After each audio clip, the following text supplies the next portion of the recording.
The moment that we have all been waiting for. Job 38. Let's pray. Squeeze myself in here. Father Yahweh, because I am so small compared to your mightiness, please let your words flow through me like living waters. Please make your intentions known. Make your visions known. Make your decisions known to all the land. Let them hear what you need to say. Let them see what you need them to see. What they need to watch. Look upon it. Gaze at it. Look at it. Gaze upon it. Father Yahweh, you are the creator of the heavens and the earth.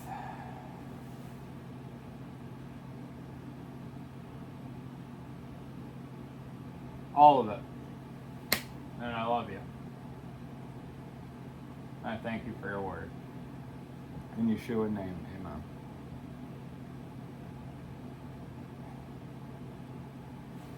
Okay.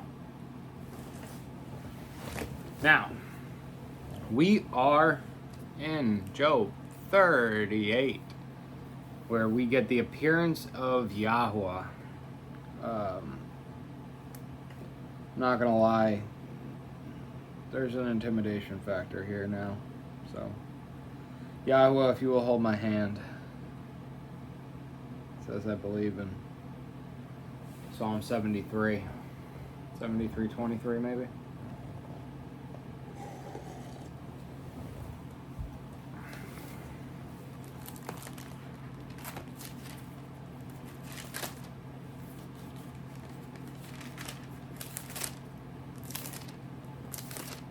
Take my right hand.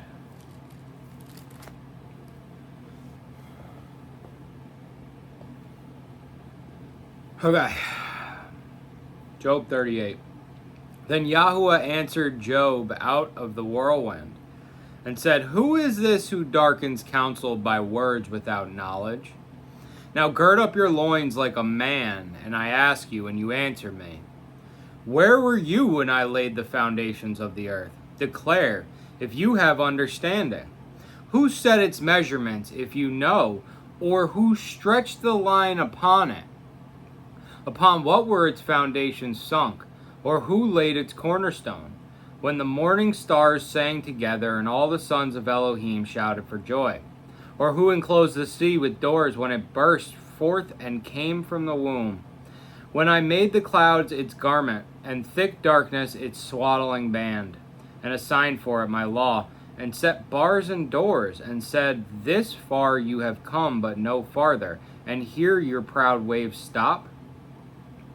Have you ever commanded the morning and caused the dawn to know its place, to take hold of the corners of the earth, and the wrong be shaken out of it? It is changed like clay under a seal, and they stand out like a garment. And their light is withheld from the wrong, and the arm lifted up is broken. Have you come to the sources of the sea, or have you walked about in the recesses of the deep? Were the gates of death revealed to you, or have you seen the gates of the shadow of death? Have you understood the breadth of the earth? Declare if you know it all. Where is the way of the dwelling of light? And darkness, where is its place? That you should take it to its boundary, and know the paths to its home. Do you know? For you would have been born then, and the number of your days been many. Have you entered into the storehouses of snow, or have you seen the storehouses of hail, which I have kept for the time of distress, for the day of fighting in battle? Where is the way that light is divided, or the east wind scattered over the earth? Who has cleft a channel for the overflowing water, or a way for the thunderclaps, to make rainfall on land where no one is, a wilderness in which there is no pain, there is no man, to satisfy the wild and waste places, and to make the seeds of grass to sprout? Does the rain have a father? Or who has brought forth the drops of dew? From whose belly comes the ice? And who gave birth to the frost of the heavens? The waters harden like stone, and the surface of the deep is frozen. Do you bind the bands of Kima, or loosen the cords of Cassel? Do you bring out the constellation in its seasons, or do you lead the bear with its sons? Do you know the laws of the heavens, or do you set their rule over the earth?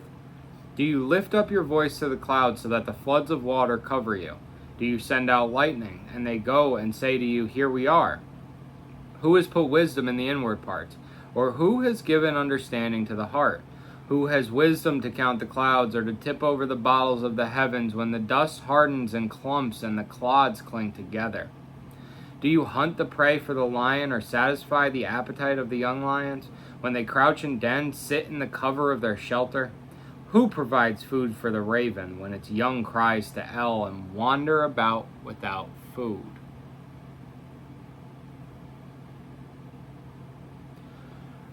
Boom!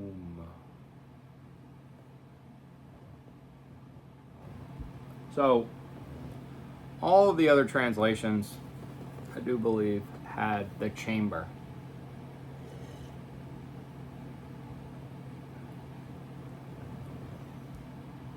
That's the translation for the whirlwind.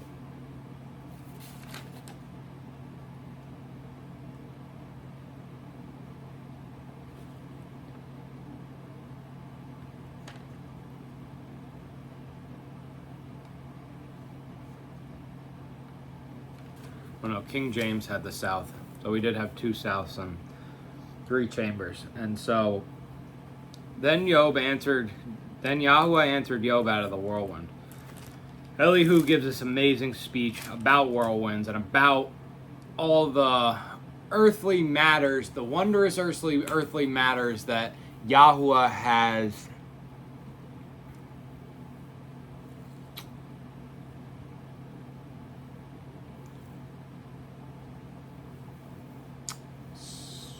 perpetuated, has set forth. And now out of this whirlwind, we talked in 37 about the north, south, east, west, and we're going to get into that a little bit further. Because we have a whirlwind and an east wind. So the south brings the whirlwind. And so from out of this grieving complaint of comfort and unrighteousness that Job is exhibiting, comes Yahweh. And I'd said before I was expecting it to be like Superman coming out, and just even the way that it's written. Then Yahweh answered Job out of the whirlwind. Like, hold on, back up. And said, who is this who darkens counsel by words without knowledge? 37:19, teach us what we should say to him. We do not to him, to Elohim, to Eloah. We do not set in order because of darkness. Who is this who darkens counsel by words without knowledge? Who has the knowledge? Yahweh has the knowledge. 37:16, do you know the balancing of the clouds, the wonders of the one perfect in knowledge?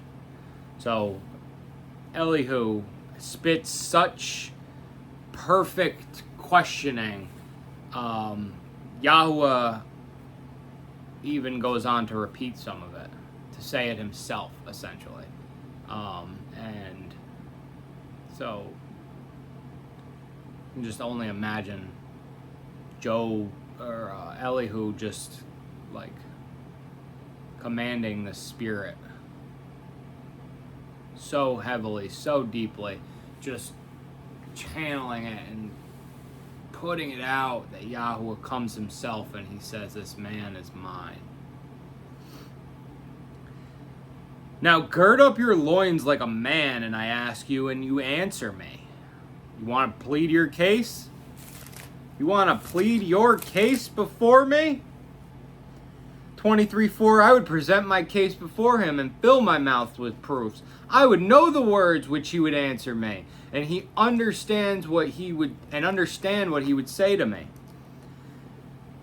Who is this who darkens counsel by words without knowledge? Now gird up your loins like a man, and I ask you, and you answer me. He says, I'm going to answer you, you're going to answer me. says Yahuwah.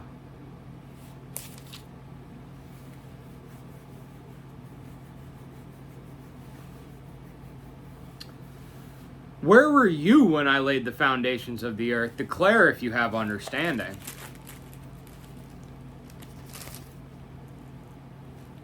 And he said to man, see, the fear of Yahweh, that is wisdom, and to turn from evil is understanding.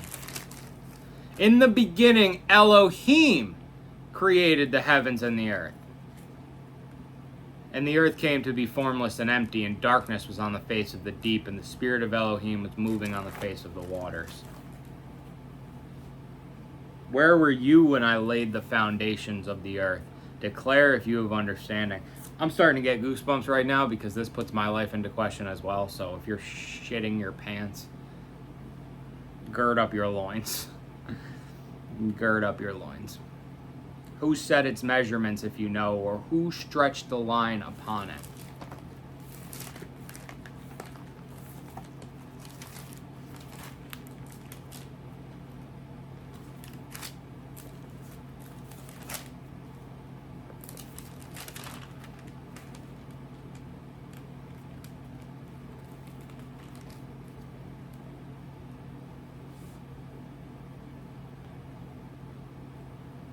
Ezekiel 40:3. So he brought me there, and look, a man whose appearance was like the appearance of bronze, and a line of flax and a measuring rod in his hand, and he stood in the gateway. And the man said to me, Son of man, see with your eyes and hear with your ears, and set your heart on all that I am showing you. For you were brought here in order to show them to you. Declare to the house of Israel all that you are seeing, and look, a wall all around the outside of the house, and in the man's hand a measuring rod 6 cubits long, each being a cubit and a handbreadth. And he measured the width of the wall structure 1 rod, and the height 1 rod. Who set its measurements, if you know, or who stretched the line upon it?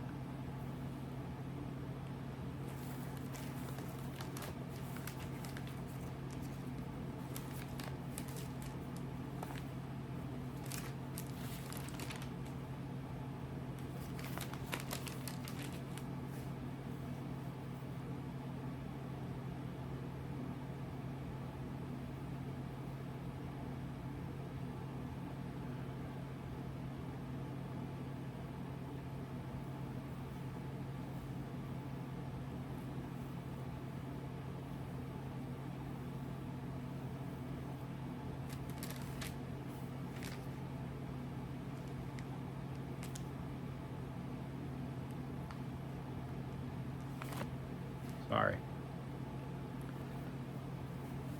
Upon what were its foundations sunk, or who laid its cornerstone, when the morning stars sang together and all the sons of Elohim shouted for joy? Or who enclosed the sea with doors, when it burst forth and came from the womb? When I made the clouds its garment, and thick darkness its swaddling band, and assigned for it my law, and set bars and doors, and said, This far you have come, but no further, and here your proud waves stop. Who enclosed the sea with doors?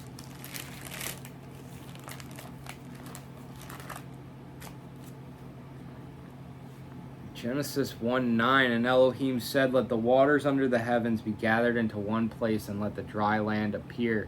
And it came to be so. And Elohim called the dry land earth, and the collection of the waters he called seas. And Elohim saw that it was good.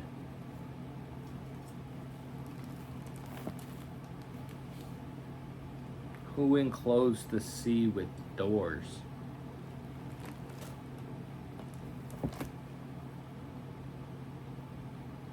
Have you ever commanded the morning and caused the dawn to know its place? To take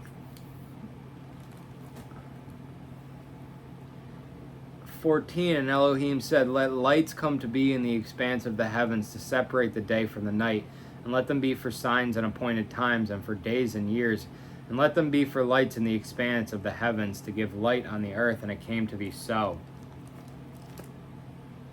And Elohim made 2 great lights, the greater light to rule the day and the lesser light to rule the night, and the stars.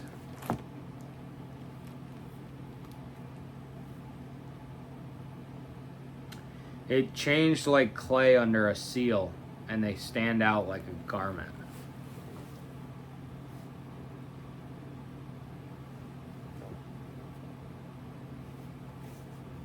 It changed like clay under the seal.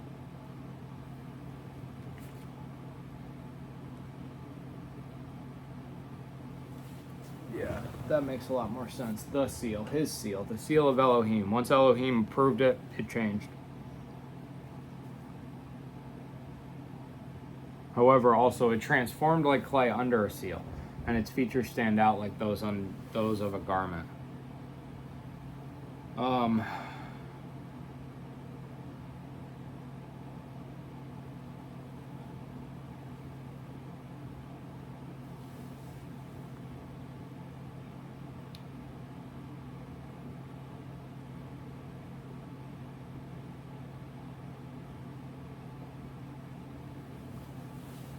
If you stamp a seal in wet clay, just like that wax seal on an envelope that we talked about, that's gonna be it's gonna transform the clay, but it changed the clay under the seal, also the seal of Elohim. So he sealed it, he signed off on it. He decided, and it did what it did. And their light is withheld from the wrong, and the arm lifted up is broken.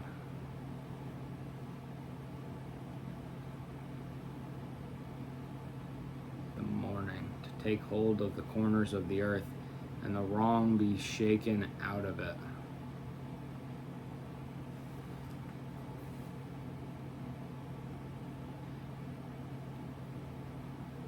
Revelation 7:1, the 4 winds from the 4 corners.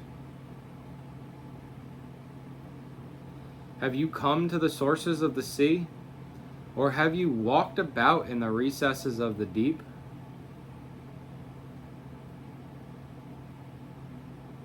Have you come to the sources of the sea, or have you walked about in the recesses of the deep? The deep.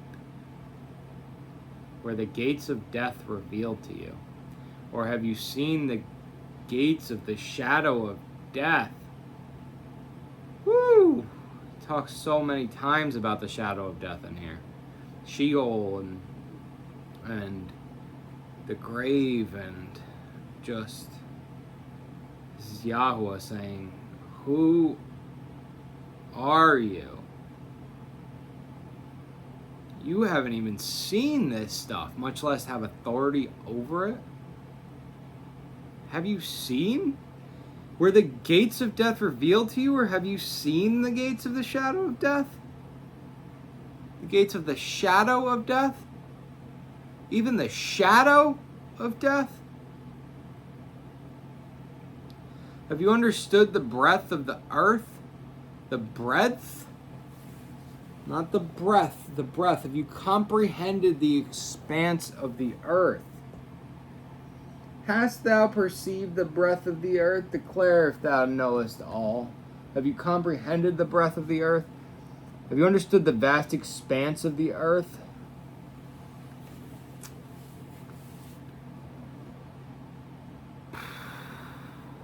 Where is the way to the dwelling of light? And darkness, where is its place?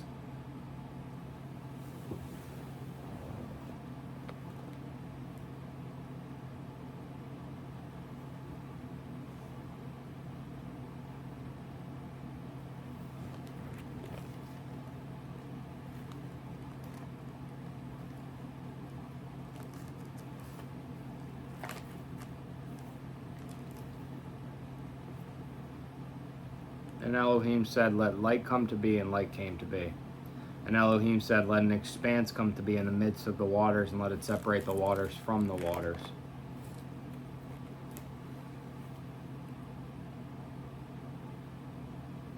Where is the way to the dwelling of light, and darkness, where is its place? that you should take it to its boundary and know the paths to its home. Do you know? For you would have been born then, and the number of your days been many. Before Abraham was, I am. Have you entered into the storehouses of snow, or have you seen the storehouses of hail, which I have kept for the time of distress, for the day of fighting and battle? Joshua, hail, Joshua 10, where the hail rains down and then the sun stands still per the hand of Elohim. Where is the way that light is divided, or the east wind scattered over the earth?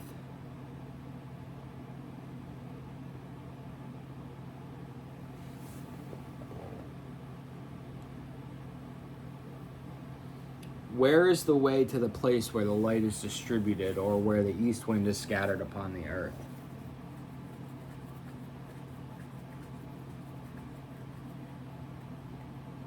By what way is the light parted which scattereth the east wind upon the earth?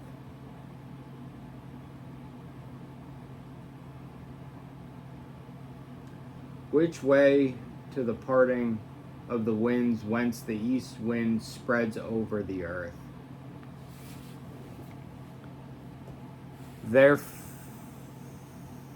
From what direction is light dispersed, and from where does the east wind blow on the earth? Okay. And we said the east wind is a fearful lack of knowledge. Who has cleft a channel for the overflowing water, or a way for the thunderclaps, to make rain fall on land where no one is, a wilderness in which there is no man, to satisfy the wild and waste places, and to make the seeds of grass to sprout? Every detail, from the foundations to the clay, to the land, to the sea, to the seed, to the rain, to the hail, to the snow. Does the rain have a father? Or who has brought forth the drops of dew? Does the rain have a father, a lowercase father? A regular old rain be born from somebody? You think you answer to your dad? You think you are the father of these children? Does the rain have a father? Or who has brought forth the drops of dew? From whose belly comes the ice? And who gave birth to the frost of the heavens? The water hardens like stone, and the surface of the deep is frozen. By the breath of El, ice is given, 37:10, and the expanse of water becomes solid. From whose belly comes the ice? By the breath of El, ice is given, and the expanse of water becomes solid. And who gave birth to the frost of the heavens? The waters harden like stone, and the surface of the deep is frozen. Do you bind the bands of Kema, or loosen the cords of Casil? Do you bring out the constellation in its season? Or do you lead the bear with its sons? Sun, the moon, the stars. Do you know the laws of the heavens? Or do you set their rule over the earth? Do you lift up your voice to the clouds, so that the floods of water cover you? Do you send out lightning, and they go and say to you, here we are? Or who has put wisdom in the inward parts? Who has put wisdom in the inward parts? Or who has given understanding to the heart? Who has wisdom to count the clouds, or to tip over the bottles of the heavens?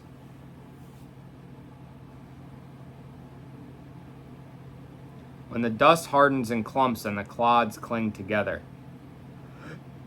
Tip over the bottles of the heavens when the dust hardens in clumps and the clods cling together. Do you hunt the prey for the lion, or satisfy the appetite of the young lion? When they crouch in dens, sit in the cover of their shelter. Who provides food for the raven when its young ones cry to El and wander about without food?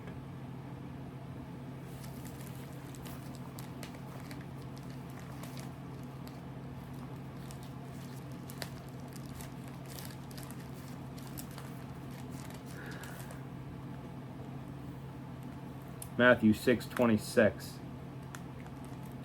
Look at the birds of the heavens, for they neither sow nor reap nor gather into storehouses, yet your heavenly Father does feed them. Are you not worth more than they? 25. Because of this I say to you, do not worry about your life, what you shall eat or drink, or about your body, what you shall put on. Is not life more than the food, and the body more than the clothing? Who provides food for the raven when its young ones cry to El, to wander about without food?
Ezekiel 19.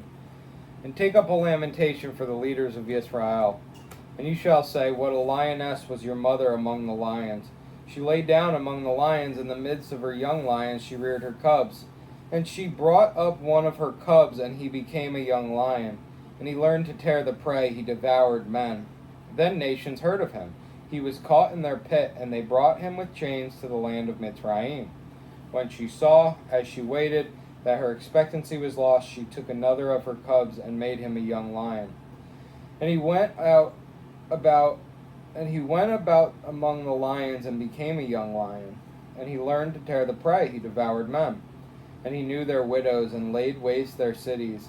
And the land and all who filled it was stunned by the noise of his roaring. Then nations set against him from the provinces on every side, and spread their net over him. He was caught in their pit. And they put him in a cage in chains, and brought him to the sovereign of Babel. They brought him in nets, so his roar was no longer heard on the mountains of Israel. Your mother was like a vine in your vineyard, planted by the waters, a bearer of fruit and branching, because of many waters. And she had strong rods for scepters of rulers, and her stature was exalted among the thick branches, and was seen in her height with the mass of its branches. But she was uprooted in wrath, she was cast down to the ground, and the east wind dried her fruit. Her strong rods were broken, and withered fire consumed them. And now she is planted in the wilderness, in a dry and thirsty land. And fire went out with a rod. Fire went out from a rod of her branches. It devoured her fruits, that she had no strong rod, a scepter to rule. This is a lament, and it shall be a lament.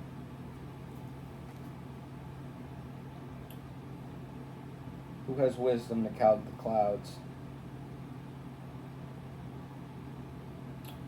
Do you send out lightning and they go and say to you, here we are? Do you know the laws of the heavens, or do you set the rule over the earth? Do you bring out the constellations in its seasons, or do you lead the bear with its son?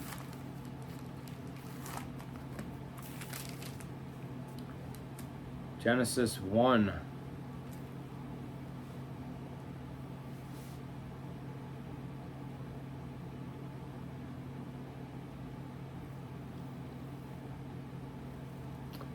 And Elohim said, let lights come to be in the expanse of the heavens to separate the day from the night, and let them be for signs and appointed times, and for days and years, and let them be for lights in the expanse of the heavens to give light on the earth. And it came to be so. And Elohim made 2 great lights, the greater light to rule the day, and the lesser night to rule the night, and the stars. Do you bind the bands of Kema or loosen the cords of Kessel?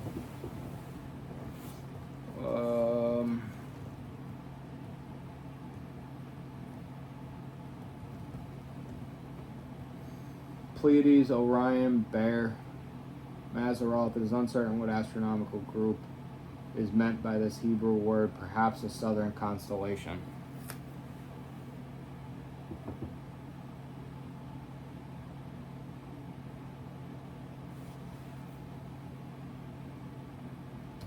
Canst thou bind the sweet influences of Pleiades or loose the bands of Orion?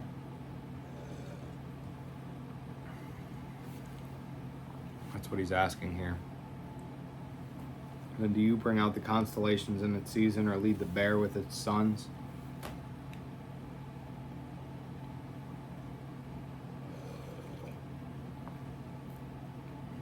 Now,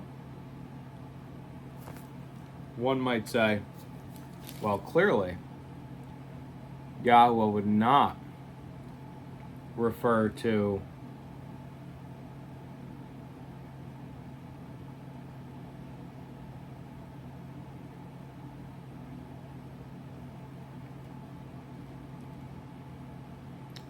constellations, because he knows that from where he's sitting,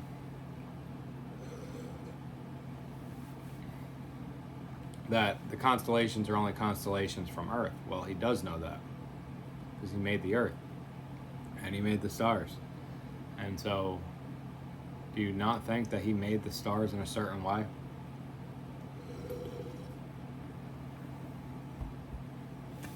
Do you not think that he made the stars in a certain way? Able to reference them? Ugh.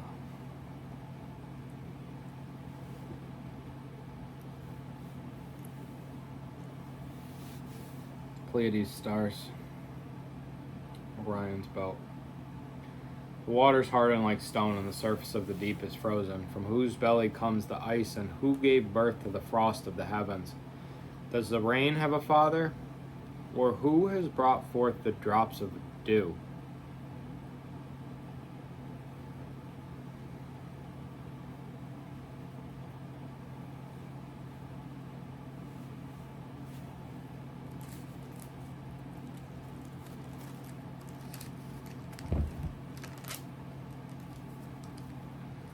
Job has throughout this word 17:13. If I wait Sheol as my house, I shall make my bed in darkness.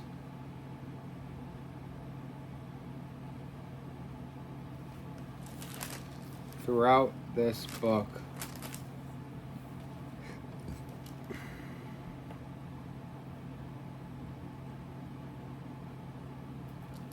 Job has referenced many times. They spent their days in goodness and in a moment go down to Sheol.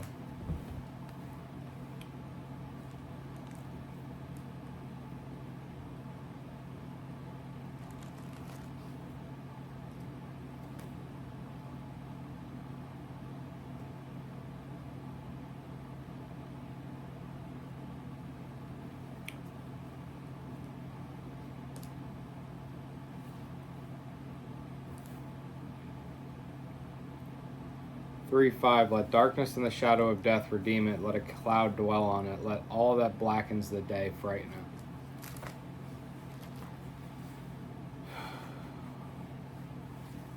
Were the gates of death revealed to you? Or have you seen the gates of the shadow of death? Have you understood the breadth of the earth? Declare if you know it all. Where is the way to the dwelling of light and darkness? Where is its place? That you should take it to its boundary and know the paths to its home. Do you know? For you would have been born then, and the number of your days been many. For Abraham was, I am. I am the first and the last, says Yahweh.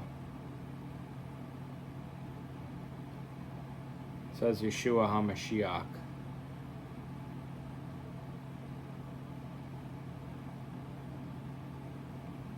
Have you entered into the storehouses of snow, or have you seen the storehouses of hail, which I have kept for the time of distress, for the day of fighting and battle? Where is the way that light is divided, or the east wind scattered over the earth? A lot of these are rhetorical questions. Where is the way that light is divided, or the east wind scattered over the earth? That is the frightening. Light being divided. Loneliness. Fear.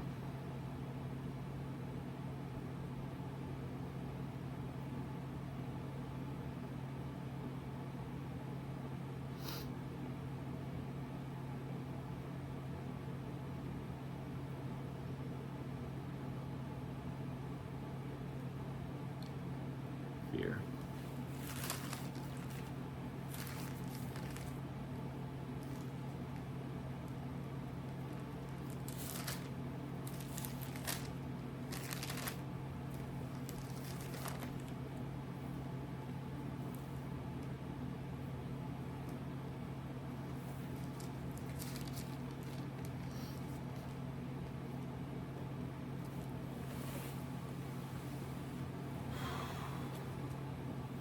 Yahweh needs no introduction. There's a reason that we're here right now. Job 38, Yahweh comes into the picture.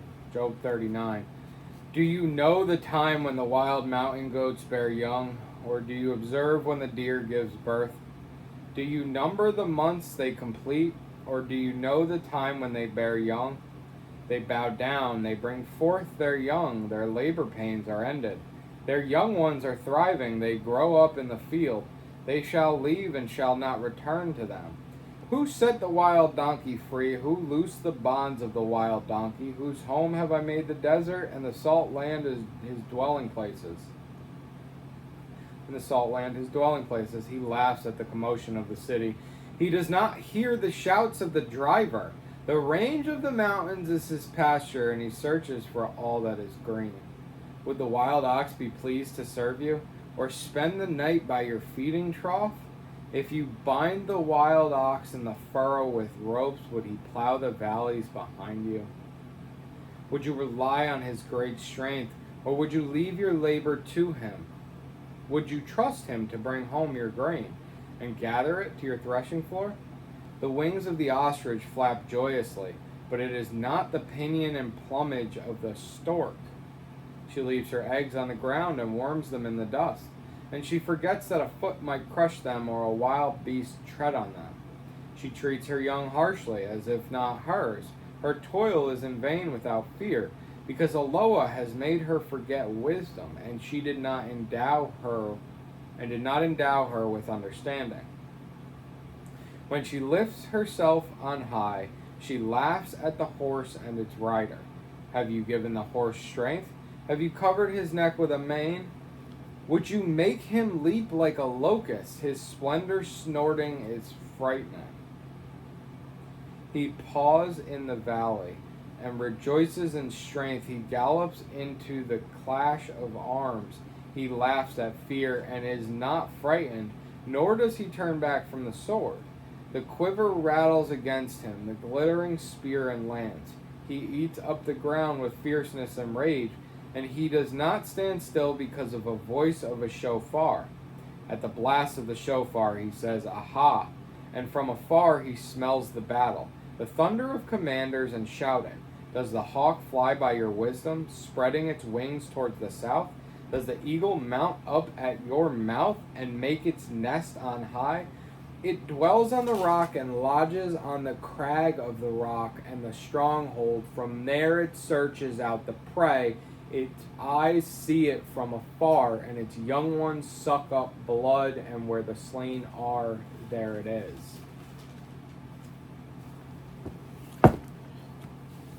Wow.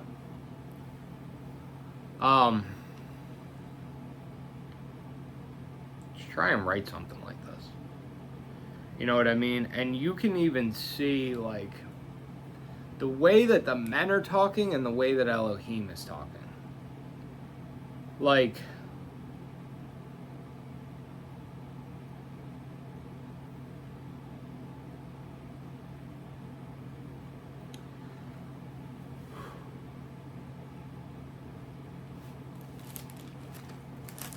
we've got 5 different men talking here and Satan.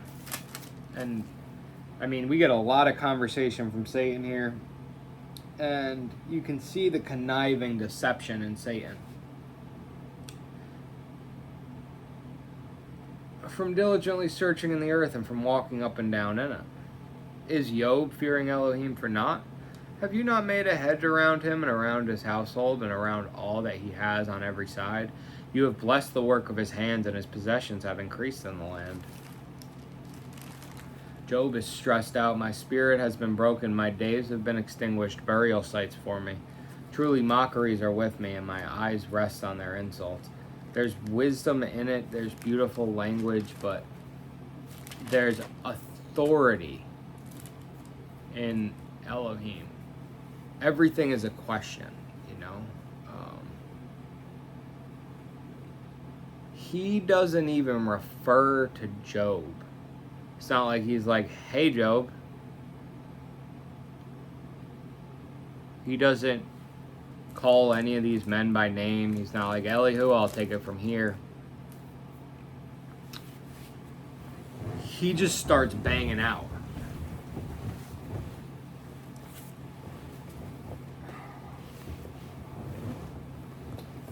So,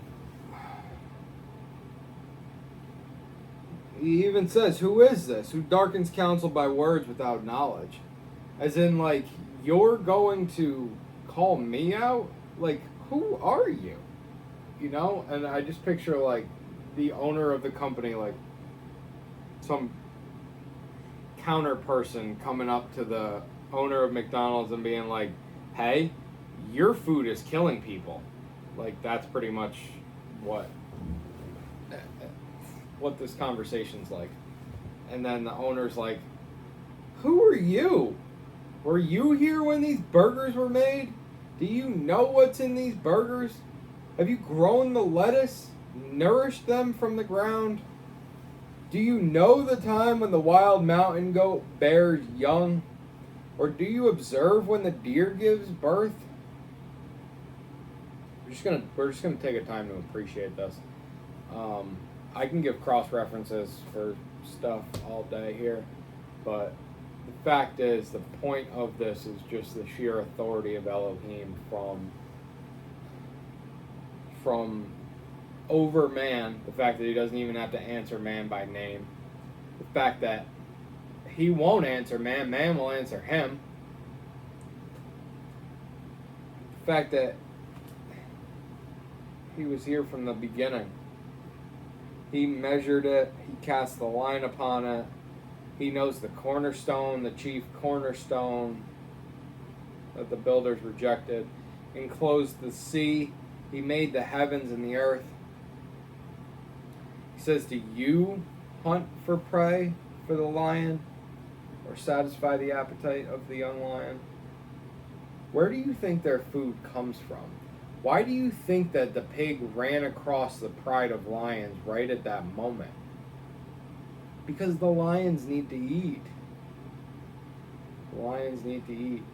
If you ever watch a documentary on National Geographic, you look at it and you say, well, those wildebeests are crossing this river that the alligators are in. And so, why don't they just go another path, right? Or like, test the waters, you know? Like, pick up a stick and slosh it around in the water and then let the alligator eat the stick, and then, or why don't they work together to trample the alligators? And the answer is because the alligator needs to eat. And so humans, in their epoch of extinction for other animals,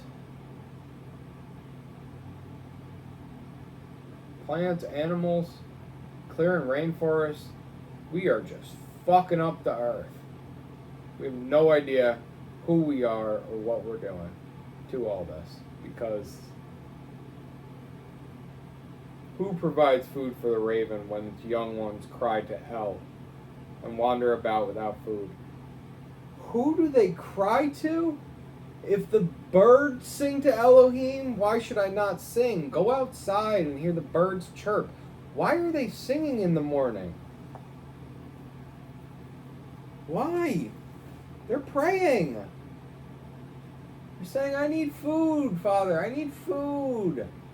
And then the mother gets up and goes and gets food. They bow down. They bring forth their young. Their labor pains are ended. Do you know do you number the months they complete? Or do you know the time when they bear young? They bow down, they bring forth their young, their labor pains are ended. Their young ones are thriving. They grow up in the field. They shall leave and shall not return to them. Who set the wild donkey free?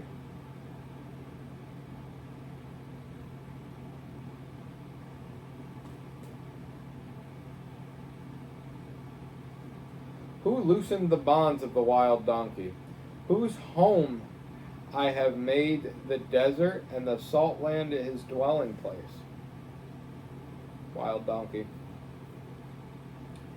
2 to 4 were about the birth of deer.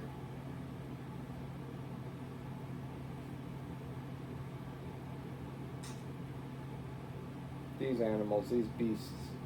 We got man. We've got weather. We've got earth. We've got beasts. We go into birds. He laughs at the commotion of the city. He does not bear the shout. He does not hear the shouts of the driver.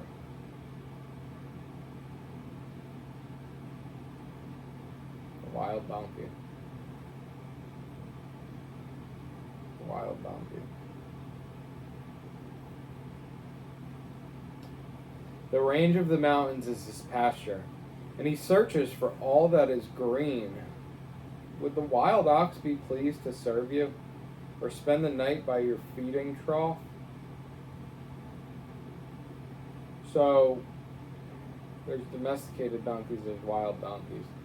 Domesticated ox and wild ox, and so you have a domesticated ox who serves you, and it does what you tell it to, and you don't muzzle the mouth of the ox while it's threshing, and it we'll see that it plows, and it furrows, and it, so it has these traits, but it's a domesticated ox. So we bred it and we trained it to do these things. Would the wild ox do that for you? He does it for Elohim. Why doesn't he do it for you? Who is this who darkens counsel by words without knowledge? Now gird up your loins like a man, and I ask you, and you answer me.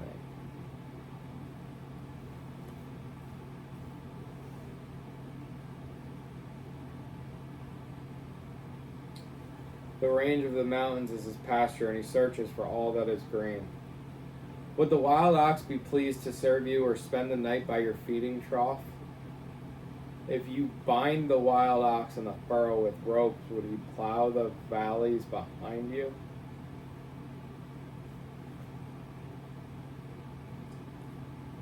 Would you rely on his great strength, or would you leave your labor to him?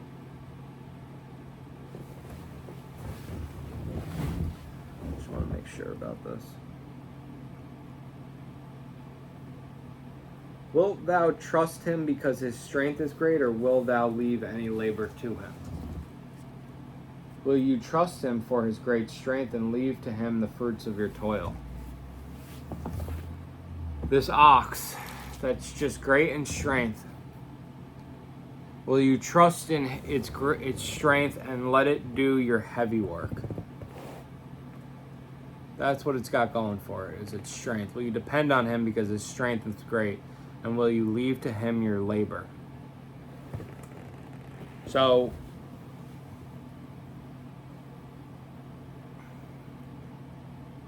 Yahweh puts this beast in the field.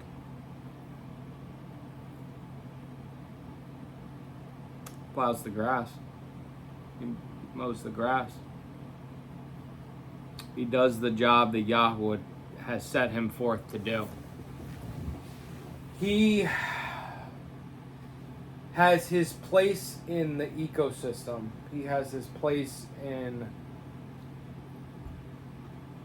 I mean, we call it the ecosystem, but it's the world. It's the way that Yahweh sets stuff up. The job of man is to rule and subdue. And do we do that? To our animals? To our women and children? To the sea? Are we ruling and subduing? Are we doing in love for these things? Respecting and taking responsibility for these things? That's what love is.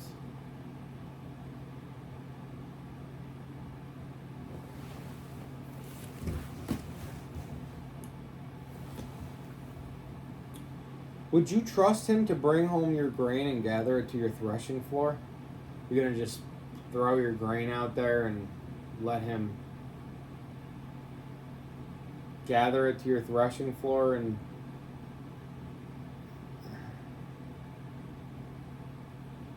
bring it home? I also think about the intelligence of these animals. Not only the intelligence, but the capabilities, you know what I mean?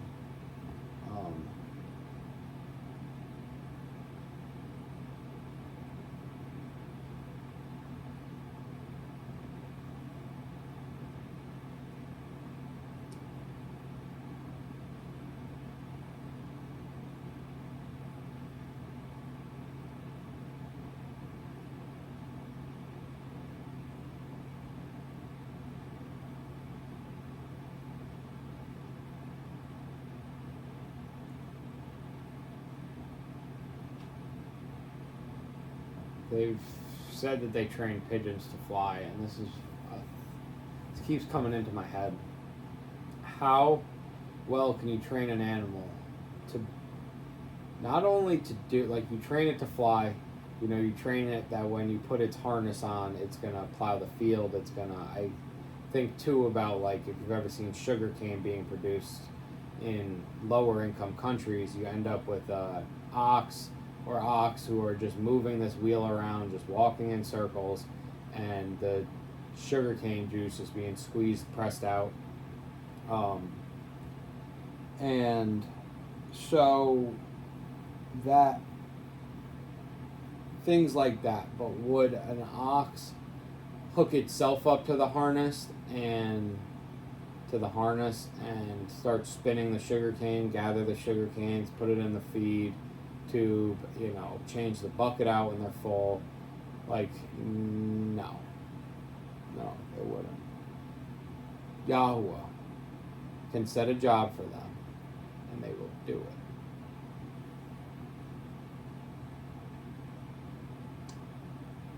it. The wings of the ostrich flap joyously, but it is not the pinion or plumage of a stork.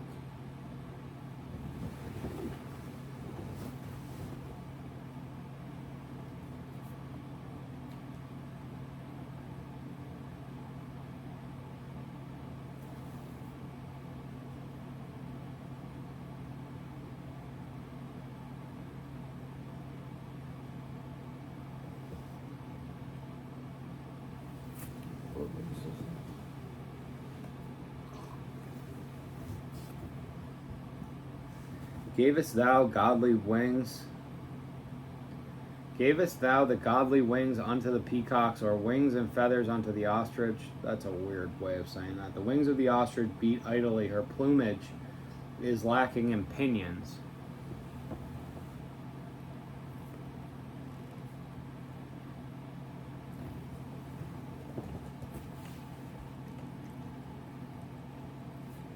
The wings of the ostrich flap joyfully, but her pinions and plumage compare with the storks. But can her pinions and plumage compare with the storks?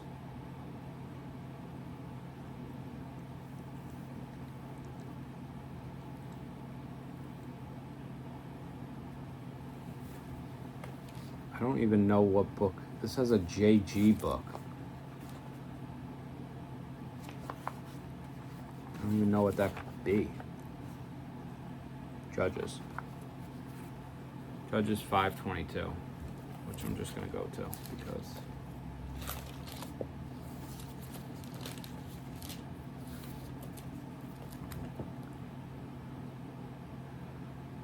here we go. Deborah's singing a song now. The hooves of horses pounded. Okay, that's weird.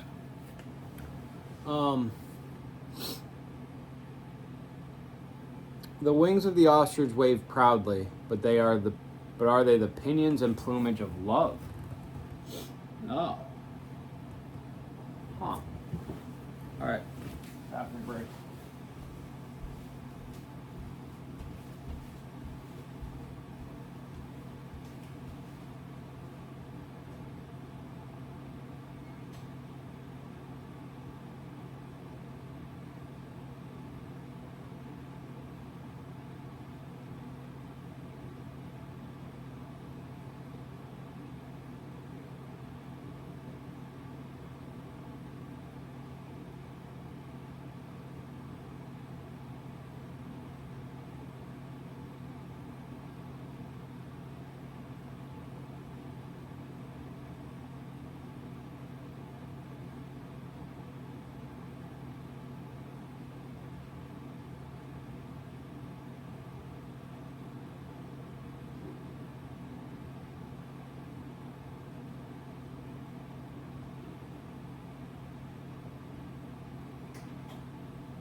Okay, so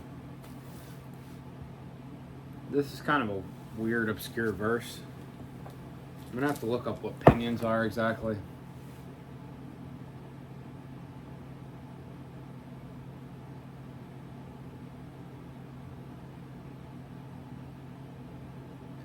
The outer part of the bird's wing, including flight feathers. But it is not the pinion and plumage of a stork. Okay. So what he's really saying here is that the ostrich is different from the stork. And who designed them that way? Who made them that way? Well, one did, Yahweh, who is Elohim. She leaves her eggs on the ground and warms them in the dust, and she forgets that a foot might crush them or a wild beast tread on them.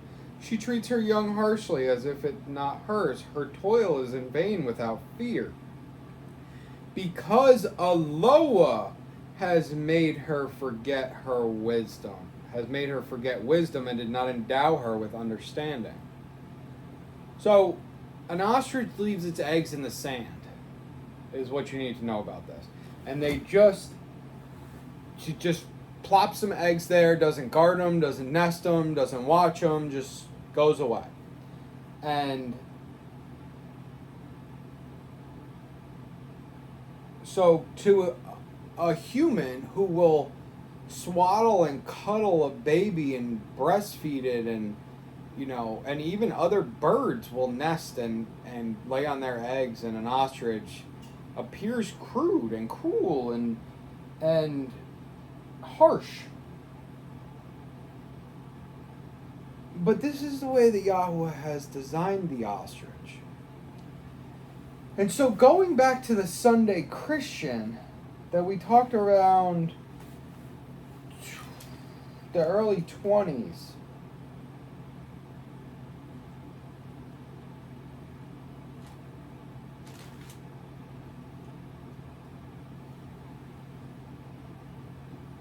'21.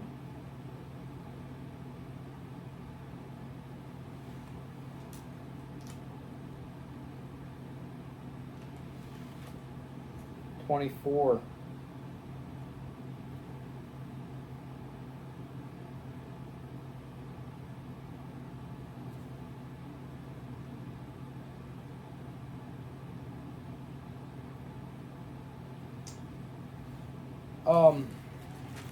What we talked about here is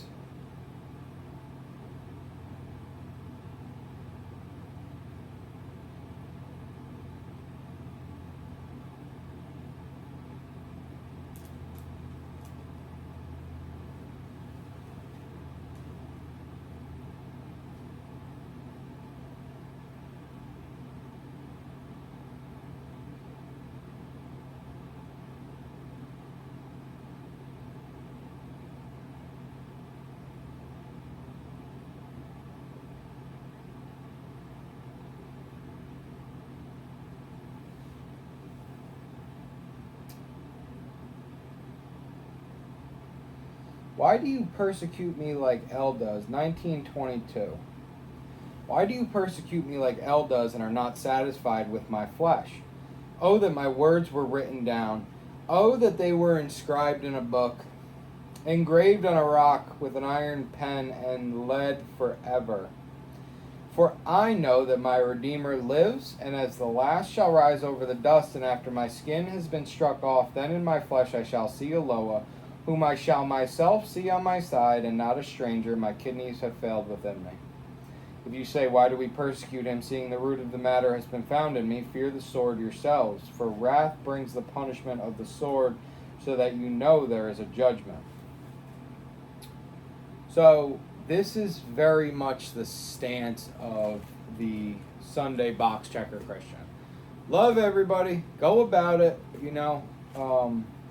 and this is how Job breaks down his, like when he is weak, this is how he, go up to 21. We started at 22. Show favor to me, O you my friends, for the hand of Eloah has struck me. That's their point, is that when somebody is weak, you just love them. Where they mess up is the entirety of the eternal love, which is very, very difficult for most people. Damn near impossible. And one was perfect, Yeshua HaMashiach. So the box checker Christians do the best that they can as a 10% Christian. Okay? As the ostrich treats her young harshly, as if not hers, her toil is in vain, without fear, because Eloah has made her forget wisdom, and did not endow her with understanding. Eloah, for their safety, does not endow them with understanding and wisdom, because they can't handle it. Okay? So if all you are is a Sunday box checker Christian, Yahweh loves you too. If your expectation is to go be the best Christian ever, you damn well better go be the best Christian ever. That's the expectation that he has. He doesn't expect the ostrich to not leave the eggs. Because he's set forth that she does. He set forth every molecule of this world as it is. Every single drop of water.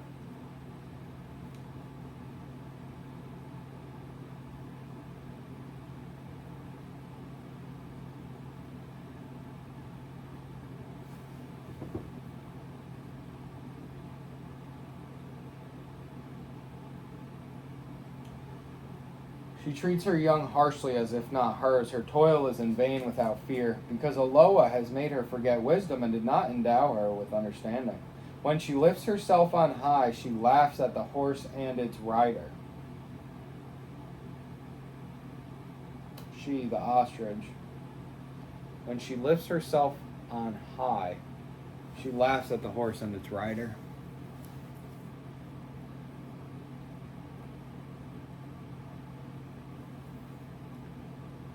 (17) in the King James, because God hath deprived her of wisdom, neither hath he imparted to her understanding. 18, what time she lifteth up herself on high, she scorneth the horse and its rider.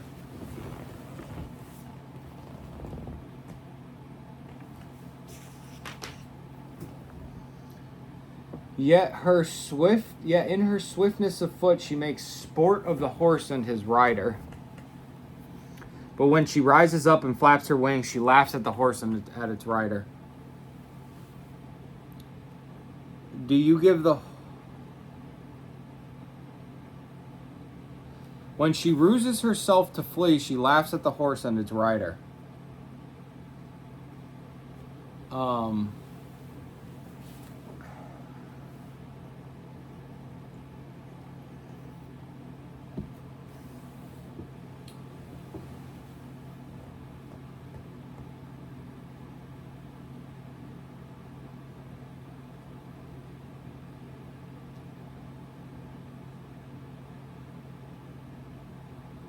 The ostrich is a very fast bird. The ostrich is a very fast bird. They don't fly. Ostriches and penguins don't fly. They do run.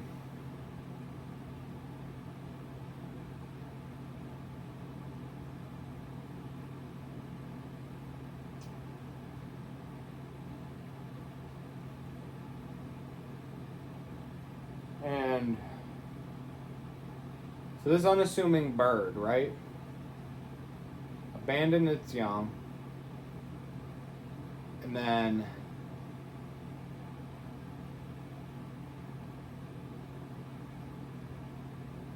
if she flees, all these say it a little bit differently. When she ruses herself to flee, she laughs at the horse and its rider. But I think the point here is that this bird who abandons her young, get up and be gone like that. And so yet they're still ostriches.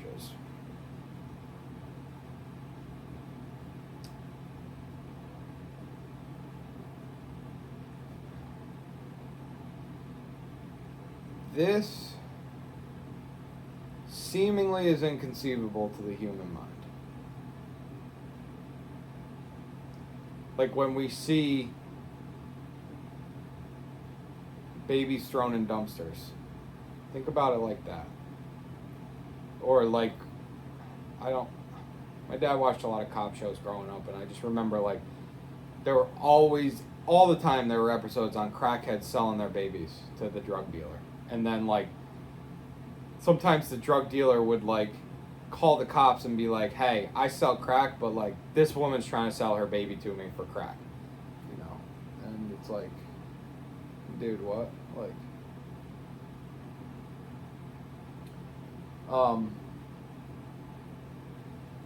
inconceivable to humans. They're actually not uncommon in the human trafficking space right now. So if you see the If you see something, say something. Because the world's going to get a lot worse coming soon. And so there's a meth head around the corner pimping her children out.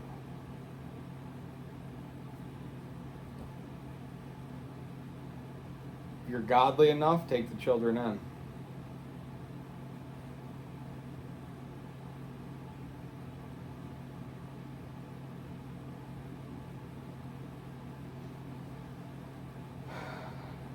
Have you given the horse strength?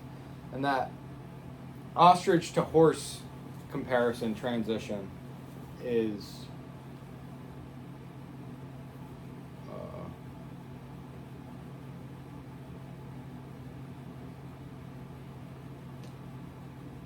from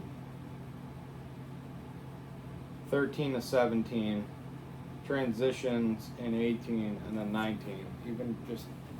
Even more beautiful. Like Yahweh just swings it around. You know what I mean? Have you given the horse strength? Have you covered his neck with a mane? Would you make him leap like a locust? His splendid snorting is frightening. Would you make him leap like a locust? Horses and locusts, like locusts have those like bent hind legs where they're like springboards, and horses have more legs like ours where they like they bend and then leap. Whereas like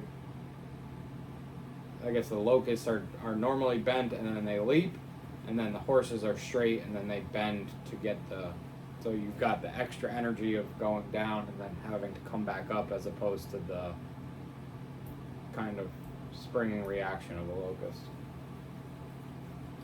His splendid snorting is frightening.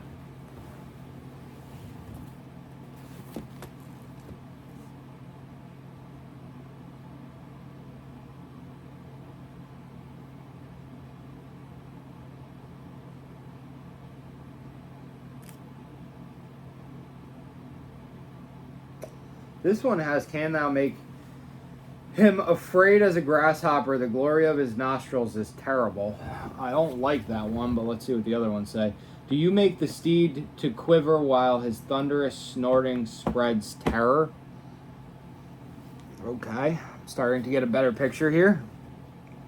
Can you cause it to leap like a locust? Its majestic snorting is terrifying. Do you make him leap like the locust? His majestic snorting is terrifying. Okay.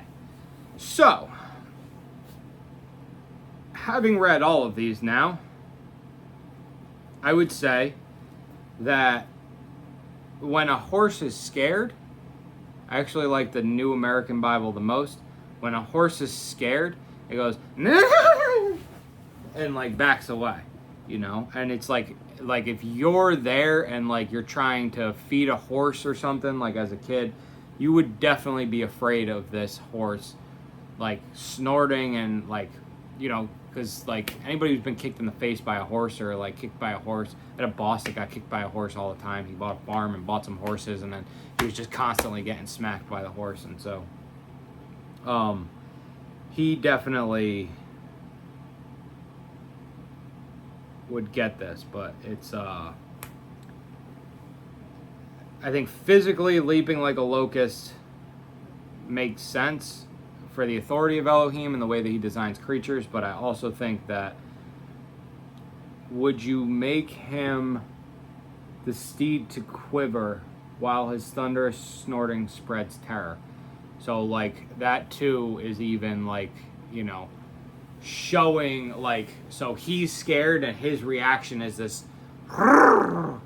you know, he's got that defense mechanism. So again, either way, whether it's the contrast between a locust and a horse, physical attributes to accomplish the same task of leaving the ground, or it's the ingrained defense mechanism of the horse itself being afraid and then scaring the predator away with its sneed. He could do both, and he did do both.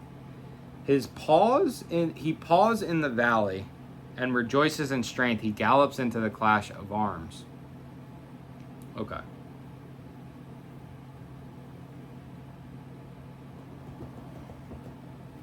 He jubilantly paws the plains and rushes in his might against the weapons. See, this makes it more interesting.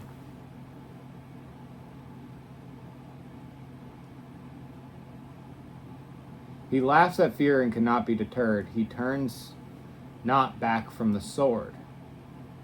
Around him rattles the quiver, flashes the spear and the javelin. Frenzied and trembling, he devours the ground. He holds not back at the sound of the trumpet, but at each blast he cries, "Aha!" Even from afar he scents the battle, the roar of the chiefs and the shouting. Okay, so yeah, if we take 19 to 25, he paws. Would you make him leap like a locust? His splendor snorting is frightening. He paws in the valleys and rejoices in strength. He gallops into the clash of arms. He laughs at fear and is not frightened, nor does he turn back from the sword. The quiver rattles against him, the glittering spear and lance. He eats up the ground with fierceness and rage, and he does not stand still because of a voice of a shofar. At the blast of the shofar he says, "Aha!" and from afar he smells the battle, the thunder of commanders and shouting.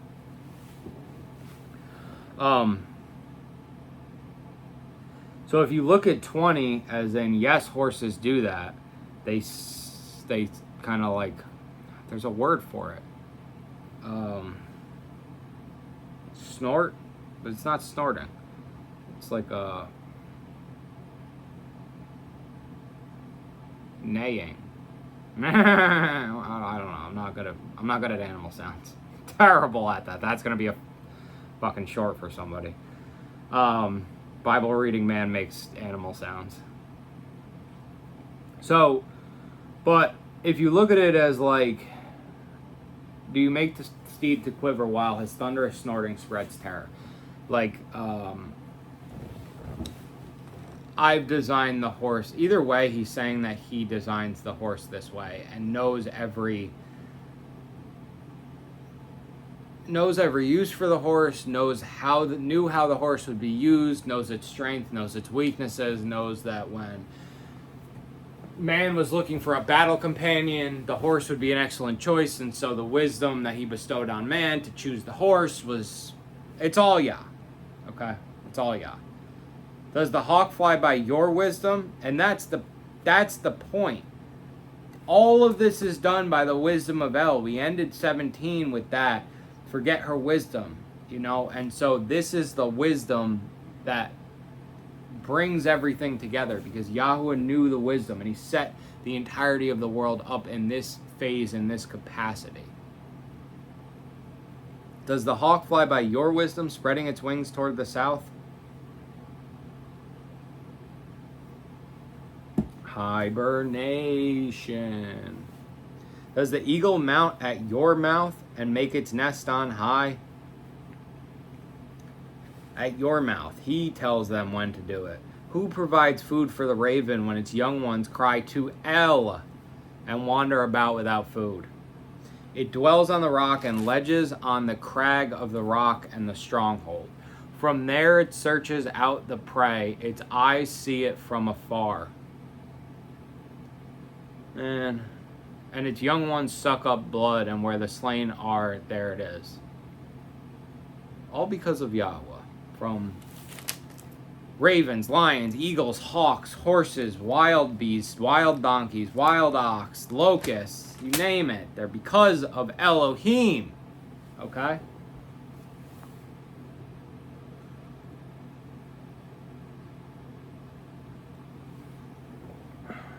All because of Elohim. That's a smoothie. In case y'all were wondering. Okay. So in 38, Yahweh answered Job out of the whirlwind and said, Um, yeah, I talked about how Yahweh doesn't answer Job. Job answers Yahweh. We put that, I mean, obviously Yahweh influenced it, but he is answering Job, but he's making sure that Job knows that you answer me, Job. All right, we've got one more chapter here, and then we're going to finish the rest of the book on the next reading.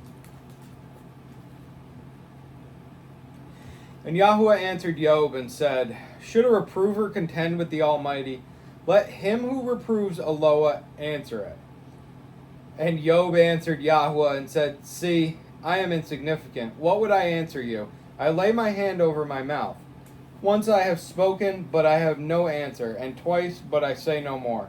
Then Yahweh answered Job out of the whirlwind and said, now gird up your loins like a man, I asked you, and you answer me. Would you also set aside my judgment? Would you pronounce me wrong, and you be declared righteous? Or do you have an arm like El, or do you thunder with a voice like his? Deck yourself, please, with excellency and grandeur, and put on esteem and splendor.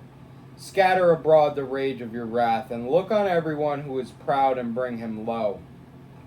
Look on everyone who is proud, humble him, and tread down the wrongdoers in their place. Hide them in the dust together. Bind their faces in obscurity.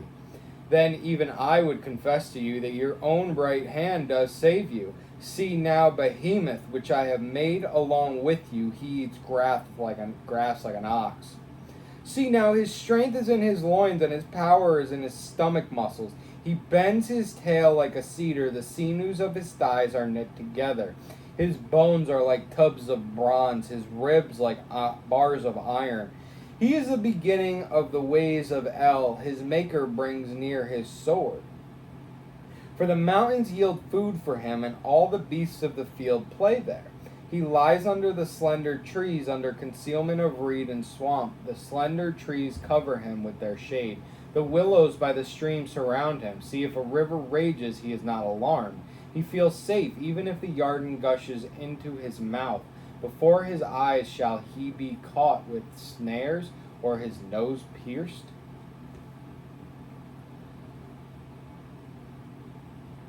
Boy, there's a lot in that one.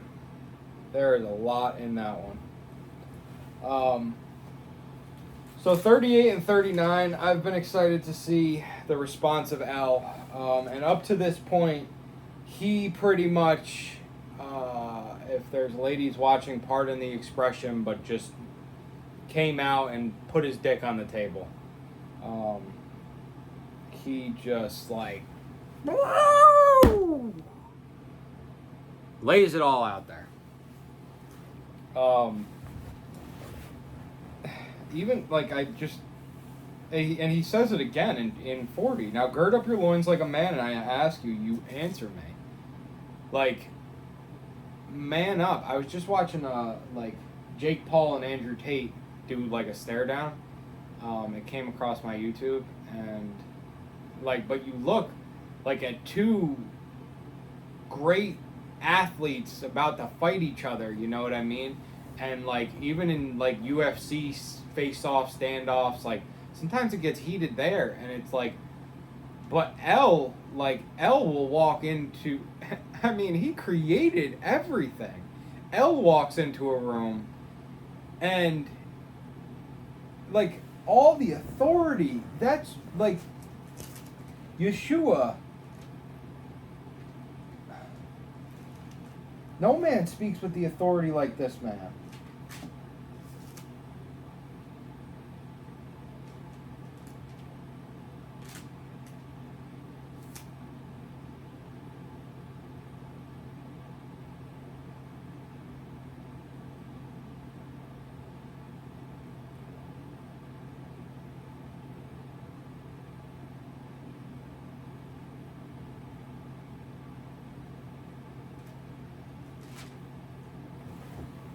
We'll look up 2 verses.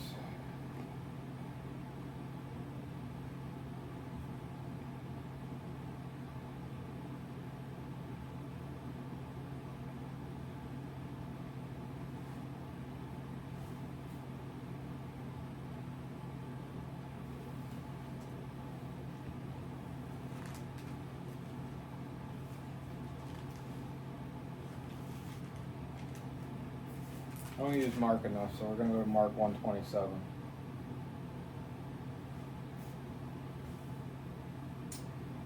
So, Mark 1:22 we're going to start at. And they were astonished at his teachings, for he was teaching them as possessing authority and not as the scribes. And there was a man in their congregation with an unclean spirit, and he cried out, saying, Ha! What have we to do with you, Yeshua of Nazareth? Did you come to destroy us? I know who you are, the set-apart one of Elohim. And Yeshua rebuked him, saying, Be silenced and come out of him. And throwing him into convulsions, the unclean spirit called out with a loud voice and came out of him. And they were all amazed as to reason among themselves, saying, What is this, a fresh teaching? With authority he commands even the unclean spirits, and they obey him. With authority. Okay? And so now we're in Job 40, and Elohim has just came out with authority. There's no stare down, there's no talkbacks for 2 chapters. He comes out and he just starts bombing questions, you know what I mean? It's like you walk into like your child's dirty room and you're like, what happened in here? What is this mess? Where's your homework? Have you even been to school today? Did you shower? Have you blah, blah, blah, blah, blah? You know what I mean? And you're just laying into them. And that's what God does. I mean, there's got to be 1, 2, 3, 4, 5, 6, 7, 8, 9, 10, 11, 12, 13, 14, 15, 16, 17, 18, 19, 20, 20 verses, 20 questions in one chapter. 1, 2, 3, 4, 5, 6, 7, 8, 9, 10, 11, 12, and probably more than I'm missing. 32 questions. He just hammers them with. And then he says, should a reprover contend with the Almighty? 33, let him who reproves Eloah answer it. And Job answered Yahuwah and said, See, I am insignificant. What would I answer you? I lay my hand over my mouth. Once I have spoken, but I have no answer, and twice, but I say no more. That's the right answer. See, I am insignificant. What would I answer you? Job goes in 23, let him answer to me.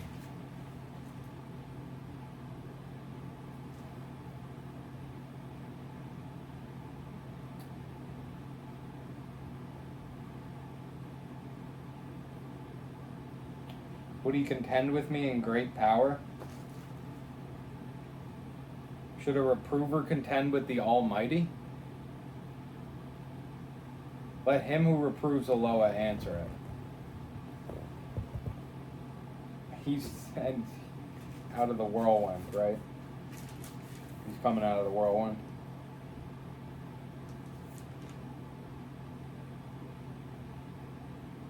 So this is not, because I'd wondered, is this Yeshua or is this Yahweh? And this is for sure Yahweh. For sure, as far as I'm concerned. Because Yeshua,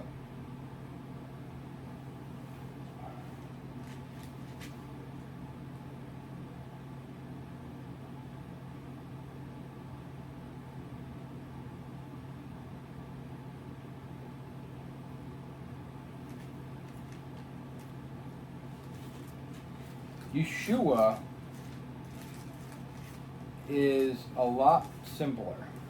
We'll go back to Joshua first. And look at the way,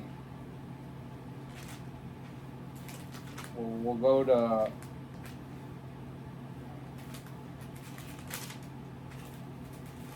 Exodus.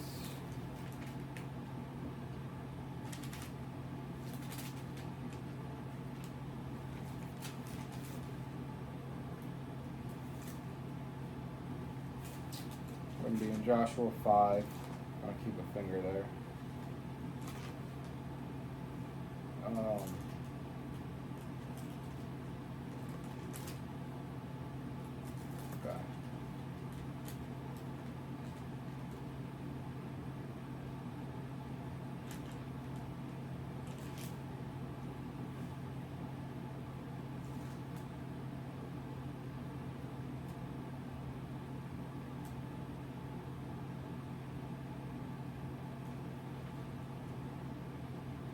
Exodus 32:7. Go, get down for your... There's a better one here. We're going to be in... I want to start at the mountain.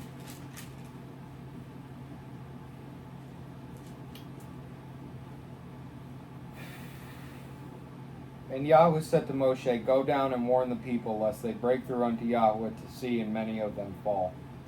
And let the priests who come near to Yahweh set themselves apart too, lest Yahweh break out against them. We know that Nadab and Abihu get smoked in, I believe, Numbers 9.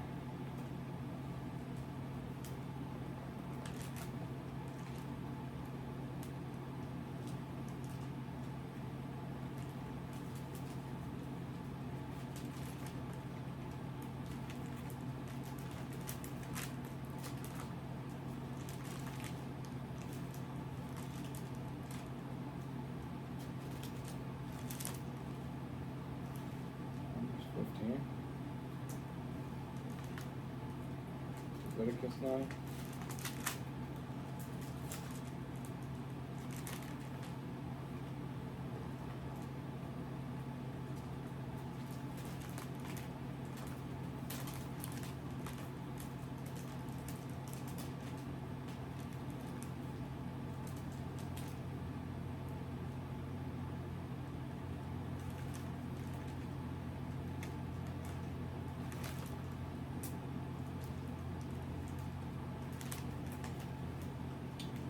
Leviticus 10, and Nadab and Abihu, the sons of Aaron, each took his fire holders and put fire in it and put incense on it and brought strange fire before Yahweh, which he had not commanded them. And fire came out from Yahweh and consumed them, and they died before Yahweh. Okay. Now, Exodus 20:18, and all the people saw the thunder, the lightning flashes, the voice of the shofar, and the mountain smoking. And the people saw it, and they trembled and stood at a distance, and said to Moshe, You speak with us, and we hear, but let not Elohim speak with us, lest we die. So we're creating this pattern of a terrifying Elohim, right? And so then we get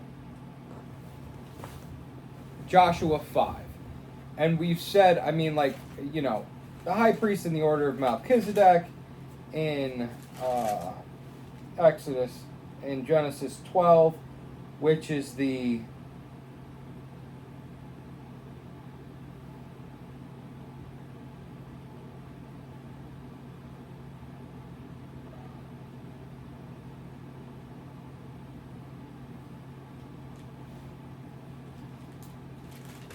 Genesis 14. And Melchizedek 14:18, and Melchizedek, sovereign of Salem, sovereign of Shalem, brought out bread and wine. Now he was the priest of the Most High El. Okay, so the King of Peace from the beginning of time, Melchizedek, which we know from Hebrews 12, Yeshua is the high priest in the order of Melchizedek, the King of Peace, right? We don't have to... Hebrews 12. Hebrews 6, Psalm 110.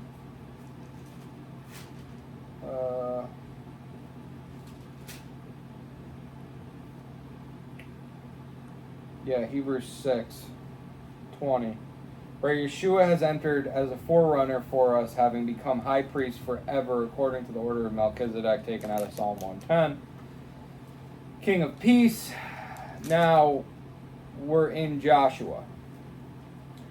And it came to be, Joshua 5:13, and it came to be when Yehoshua was by Jericho that he lifted up his eyes and looked and saw a man standing opposite him with a sword drawn in his hand. And Yehoshua went to him and said to him, Are you for us or for our adversaries?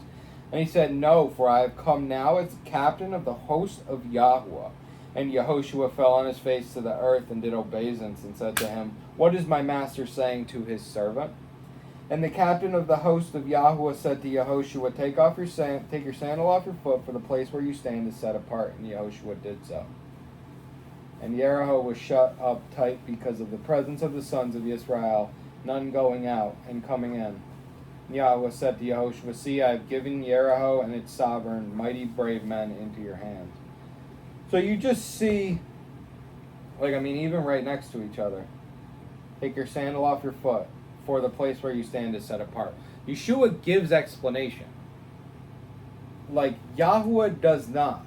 See, I have given Jericho and its sovereign mighty brave men into your hand. And you shall go around the city, and all the men of battle going around the city once. Do this for 6 days. Like, totally different speeches, just like I showed you. The man, like, Yeshua is one of authority. He knows, but he's a man. Okay? He has all the power of God with the physical manifestations of a man. Of man. Okay?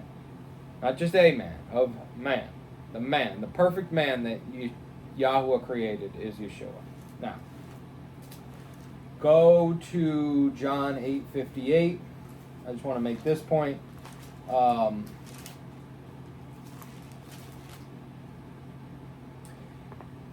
The Yehudim therefore said to him, You are not yet 50 years old, and you have seen Abraham?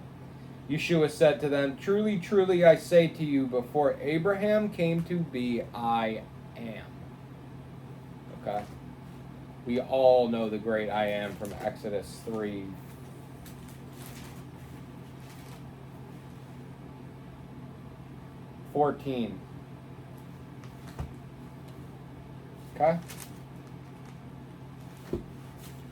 Now let's go back to Job 40, because I just wanted to make the point that this is in fact not Yeshua. This is actually Yahweh, even though there are often times where Yeshua will come and represent Yahweh.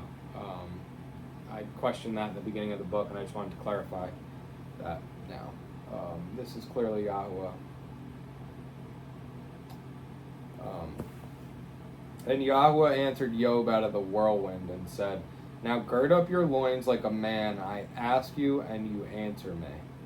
You're going to answer for what you've done. I wonder too, like, Elihu is so shining right now. He's so perfect in his 32 to 37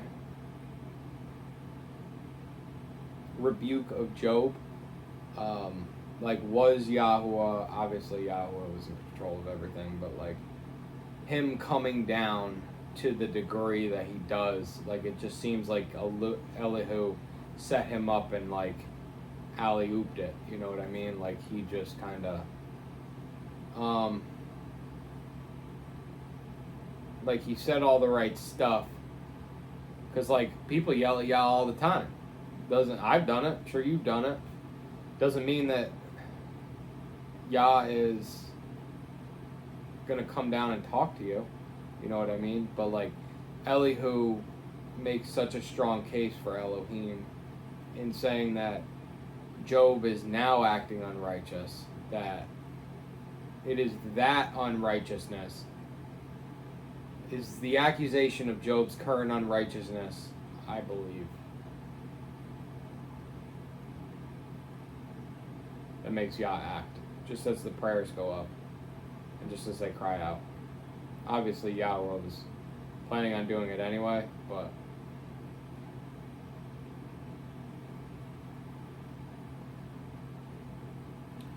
would you also set aside my judgment? Would you pronounce me wrong and you be declared righteous? That's Elihu's original accusation. Because you have declared yourself righteous and not El. Because he declared himself right rather than Elohim.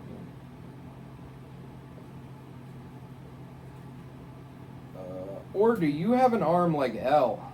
Or do you thunder with a voice like his?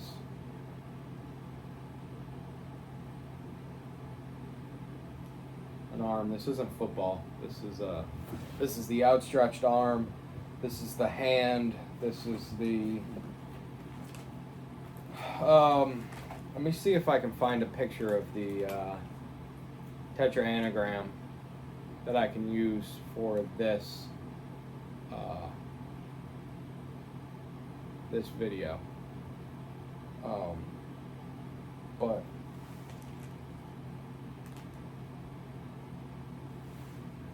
it's the YHWH.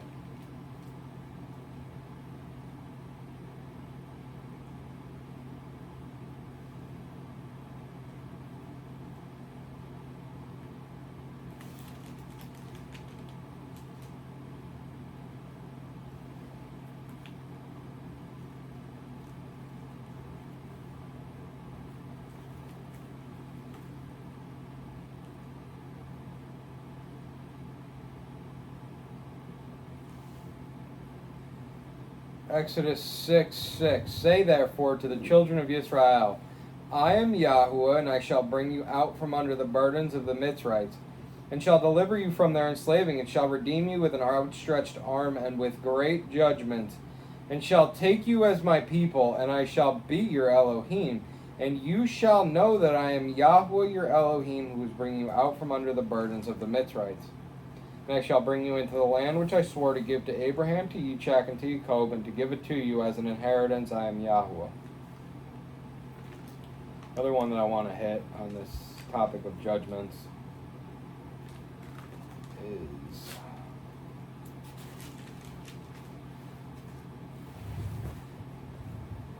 thus said the Master Yahweh, because the Philistines have acted in vengeance and took extreme vengeance with scorn in their being to destroy their with lasting enmity. Therefore, thus said the Master Yahweh, see, I am stretching out my hand against the Philistine, and I shall cut off the Kerethites and destroy the remnant of the sea coast, and execute great vengeance on them with raging reproof, and they shall know that I am Yahweh when I lay my vengeance upon them.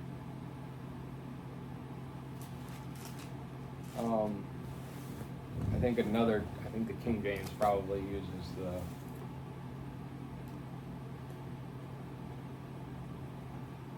uses the word judgment. For anybody who's seen Pulp Fiction, I've shouted that out before.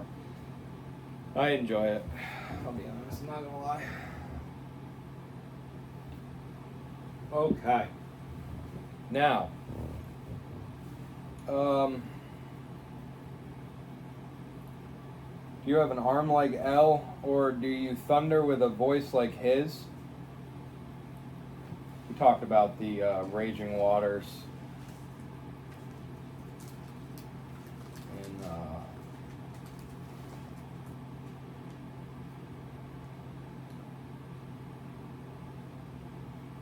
voice has the sound of many waters. Which is actually like Yeshua. Which is actually Yeshua. He's the Son of Man. But I think we read that in Exodus. His voice was like thunder and like that of a shofar. I mean, let's see.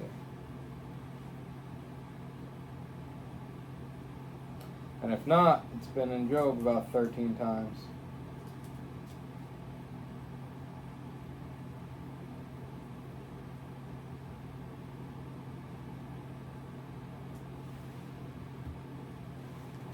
Revelation 14:2. So Yeshua's voice is like the voice of many waters, because he's the one in Revelation 1, like the Son of Man, verse 13. And his voice is as the sound of many waters, verse 15. And then, if we go to Revelation 14:2, start at 1. And I looked and saw a lamb standing on Mount Zion, and with him 144,000 having his Father's name written on their foreheads. And I heard a voice out of the heaven like the voice of many waters and like the voice of loud thunder. And I heard the sound of harpists playing their harp, and they sang a new song before the throne and before the four living creatures and the elders, and no one was able to learn that song except the 144,000 who were redeemed from the earth.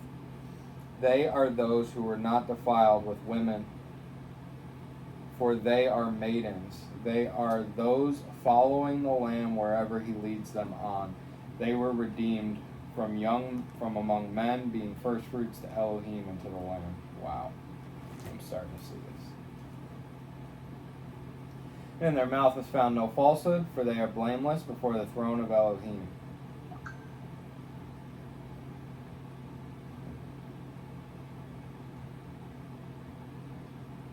call Mom today?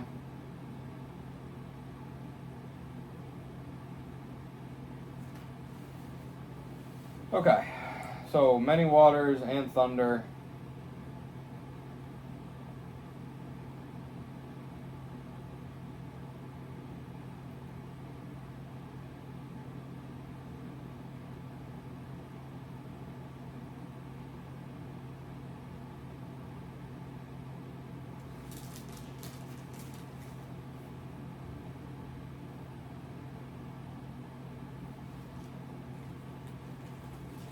Yehiskiel 124.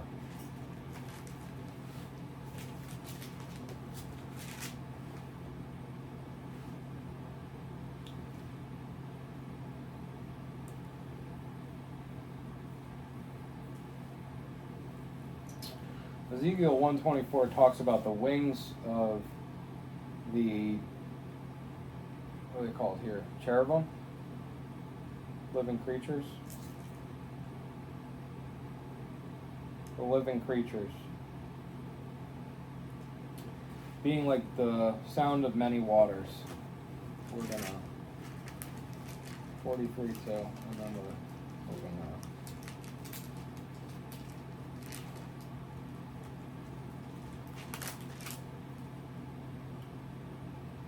and see the esteem of the Elohim of Israel came from the way of the east, and his voice was like the sound of many waters, and the earth shone from his esteem.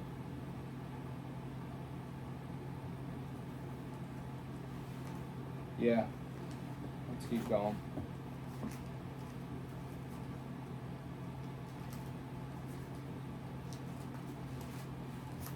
Okay.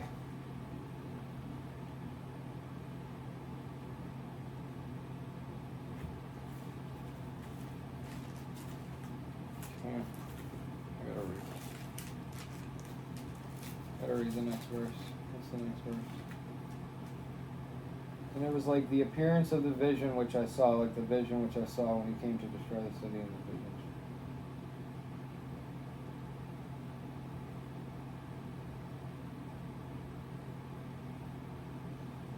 This is the temple in Ezekiel. In the Ezekiel 40s are the temple, and we read the measuring of Ezekiel 40 in Job 38:5, and so the 40 to 48 is about the temple, and so we'll come back to. There's a lot of north, south, east, west. So when we do Ezekiel, which is going to be in a while, well, before the end of the year, probably November.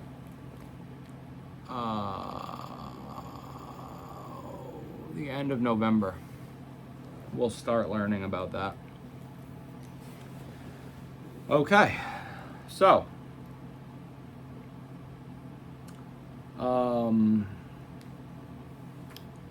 deck yourself, please, with excellency and grandeur, and put on esteem and splendor. Any notes on these? No, not very much.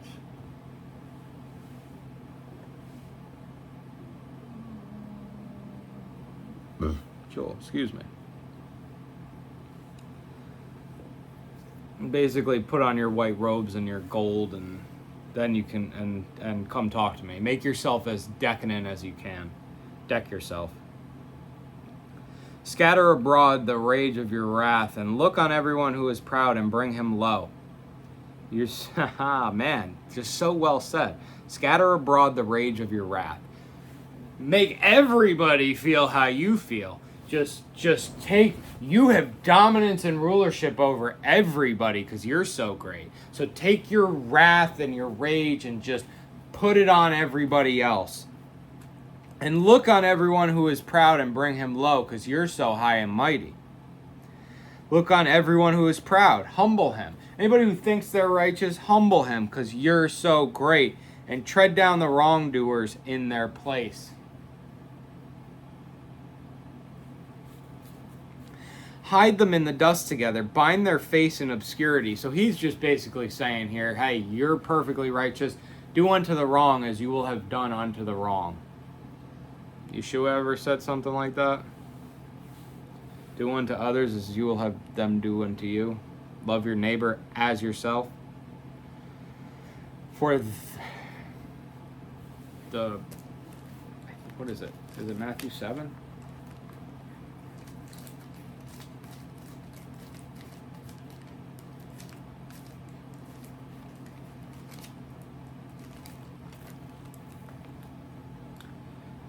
Do not judge lest you be judged, for with what judgment you judge you shall be judged, and with the same measure you use it shall be measured to you. Matthew 7, 1 and 2.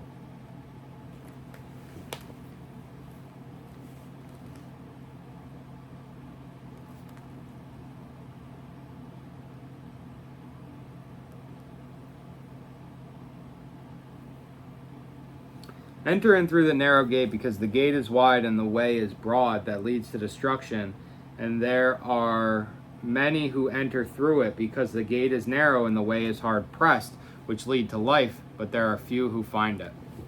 Okay.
Okay. Here's where things get weird. Then even I would confess to you that your own right hand does save you, which we know is not possible, which is why we have Yeshua HaMashiach. So,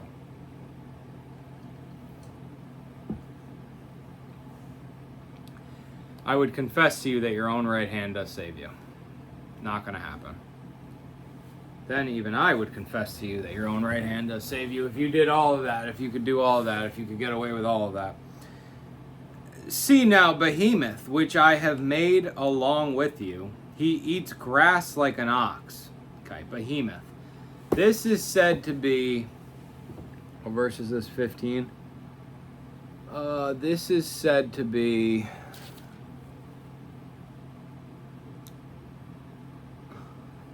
New World Translation says possibly a hippopotamus.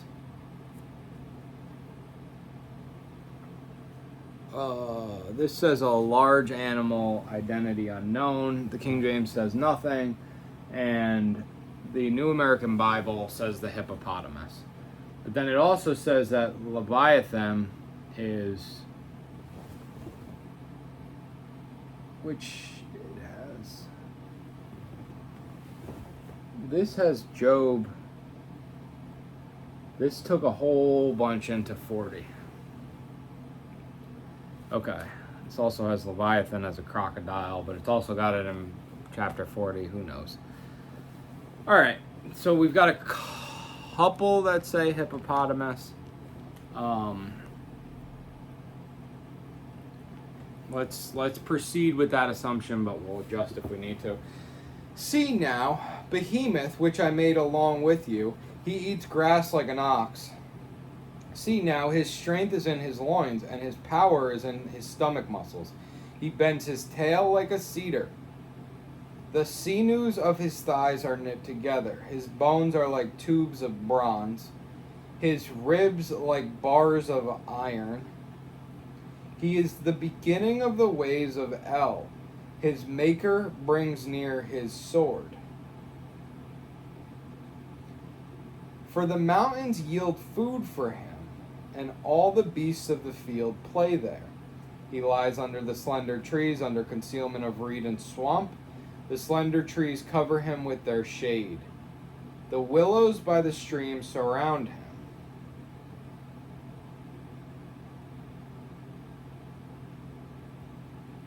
See, if a river rages, he is not alarmed. He feels safe, even if the Yarden gushes into his mouth. Okay, so definitely hippopotamus-like. If we're going to go with this as an earthly creature, I had been under the impression of Leviathan. And let's see if this has a reference to 3:5, so let's go there. 3:8. Here the reference, Leviathan, in 40:25, the crocodile. Here the reference is probably to a mythological sea monster symbolizing primeval chaos. Okay.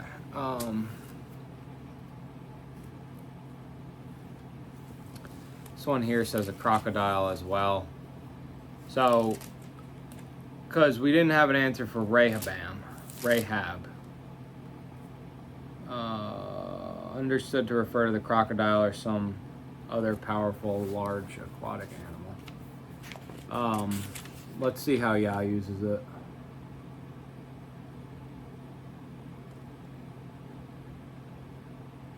Okay. But Rahab was just a giant sea monster. Leviathan, they're saying crocodile. I'd come to understand them through all the texts of the word as basically guardians of the depths of Sheol, under the sea.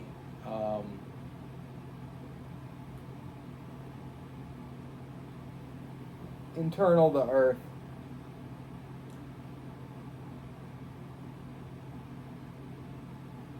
Cleansed with fire, molten lava, into the core, rejuvenated, regurgitated from the molten lava, through volcanoes. If you become back together with Elohim and you go to heaven, to dust you shall return.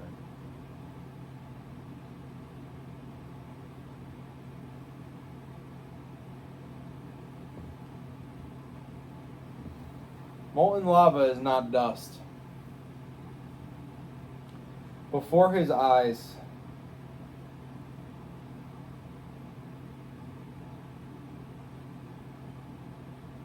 so why wouldn't Leviathan be in the volcano?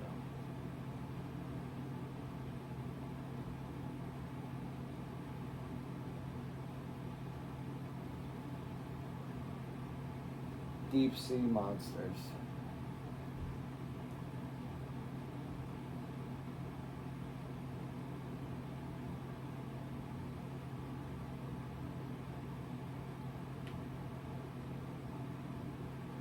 What are aliens?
Okay.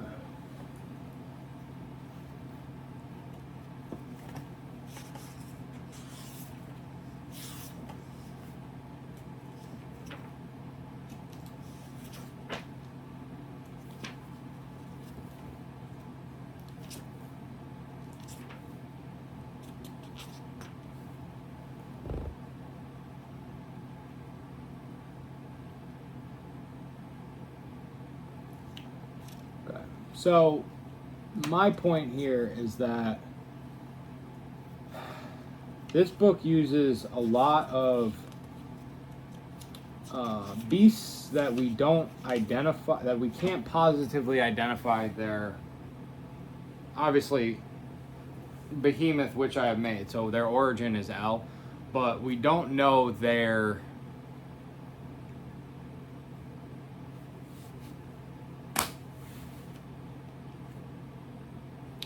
I don't know much about their existence. And so my point here is just taking these with a grain of salt, because if Rahab needs to be struck down and is it 9:13, and then I believe in 89 Psalm 89:11 as well. What is a Rahab? Well, we don't know. What is a behemoth? Well, we don't know. What is a Leviathan? If you're going to tell me that a Leviathan is a crocodile in one spot and a mythical monster in another spot, how am I going to believe that? So we'll get more into this when we go into 41. But before his eyes shall he be caught with snares, or his nose pierced. Praise Yahweh.